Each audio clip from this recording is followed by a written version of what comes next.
दोस्तों, ऐसा माना जाता है कि मुगलों को गोश्त काफ़ी पसंद था, लेकिन अगर इतिहास पर नज़र डालें तो ये पता चलता है कि ये बात पूरी तरह से सच नहीं है। मुगल बादशाह अकबर से लेके औरंगज़ेब तक को सब्जियां और साग में ख़ास दिलचस्पी थी। अकबर के लिए गोश्त सिर्फ जिस्म को मजबूत रखने के लिए एक खाना जैसा था। उसके लिए गोश्त को पकाने और पेश करने का तरीका बिल्कुल अलग था। अकबर के दस्तरखान में तरह तरह के व्यंजन दिखते थे, लेकिन वो दिन भर में सिर्फ एक बार खाते थे और उसके लिए कोई तय समय सीमा नहीं थी।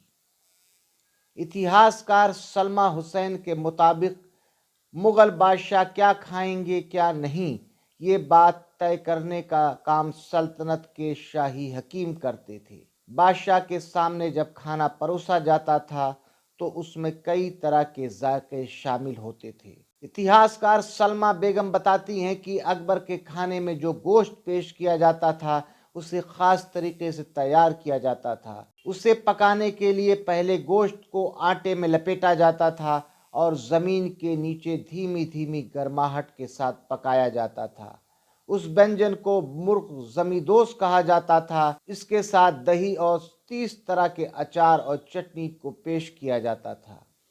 भोजन में ख़ास तौर पे अदरक, दालचीनी, ज़ीरा, लौंग, काली मिर्च, इलायची और केसर का इस्तेमाल किया जाता था।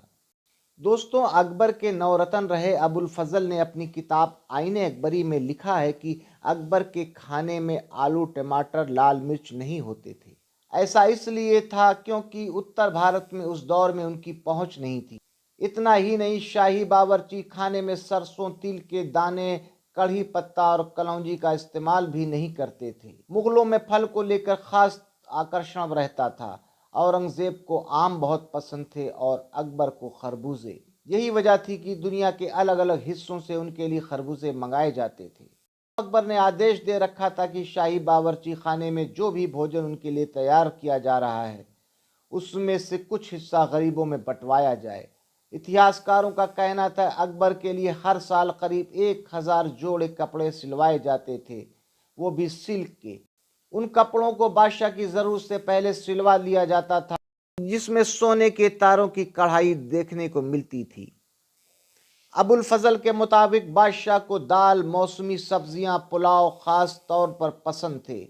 उनकी पसंद को ध्यान में रखते हुए शाही रसोइये उनके खाने में सब्जियों से अलग अलग तरह के व्यंजन बनाते थे। इसी वजह से अकबर की सल्तनत में सब्जियों की खेती को बढ़ावा देने के लिए राजस्व भी माफ़ कर दिए गए थे। अकबर के जन्मदिन के मौके पे भव्य आयोजन किया जाता था। उन्हें घी, मिठाई, सोने और कपड़े से तोला जाता था।